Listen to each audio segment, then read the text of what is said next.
வணக்கம் என் பாட்டாளி சொந்தங்களே. 2 நாட்களுக்கு முன்பு சட்டமன்றத்தில் பாட்டாளி மக்கள் கட்சியின் கௌரவ தலைவர் அண்ணன் ஜி.கே. மணி அவர்கள் ஒரு கோரிக்கை வைக்கிறாரு. தர்மபுரியில சிப்காட் கொண்டு வாங்க, அங்க தொழிற்சாலைகள் அமைத்து கொடுங்க, அங்க இருக்கிற இளைஞர்களுக்கு வேலை வாய்ப்பை அமைத்து கொடுங்கன்னு ஒரு கோரிக்கை வைக்கிறாரு. இதுக்கு பதிலளித்த ஒரு பொறுப்பற்ற பொதுப்பணித்துறை அமைச்சர் ஏவா வேலு அவர்கள் ஒரு பொறுப்பற்ற பதில சொல்லியிருக்காரு. பாட்டாளி மக்கள் கட்சிக்கு என்ன இரட்டைனாக்கா, திருவண்ணாமலையில சிப்காட் வேணாம்னு சொல்றீங்க, அதே தர்மபுரியில சிப்காட் கேக்குறீங்க அப்படின்னு ஒரு பொறுப்பற்ற பதில சொல்லியிருக்காரு. அடிப்படை தெரியாதவர்கள் அமைச்சரான இந்த சூழல் தான் ஏற்படும். இதற்கு தான் பதில் எங்க அண்ணன் அன்புமணி அவர்கள் தெளிவா சொல்லியிருக்காரு. திருவண்ணாமலையில முப்போகம் விளைகின்ற விவசாய நிலங்கள் 2500 ஏக்கர்களை அடித்து சிப்காட் வேண்டாம், அங்க இருக்கிற அரசு நிலங்கள் தரிசு நிலங்கள் உபயோகமற்ற தரிசு நிலங்கள் தொழிற்சாலை அமைக்கும் தான் சொல்லியிருக்காரு.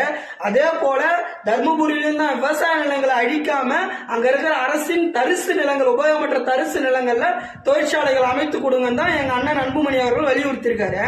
உங்களுக்கு என்ன, நீங்க லட்சக்கணக்கில் கோடிக்கணக்கில் சொத்து சேர்த்துட்டீங்க அமைச்சர்கள் எல்லாரும், ஏதோ பஞ்சம் பட்டி நீ வந்தா ஃபாரினுக்கோ அமெரிக்காவுக்கோ ஐரோப்பாவுக்கோ பறந்துருவீங்க, பீஸா பர்கர் சாப்பிட்டு வாழ்ந்துருவீங்க. இங்க இருக்கிற ஏழை எளிய மக்கள் நாங்க தானே சோறு தின்னாகணும். விவசாயத்தை அழிச்சிட்டு என்ன பண்ண போறீங்க?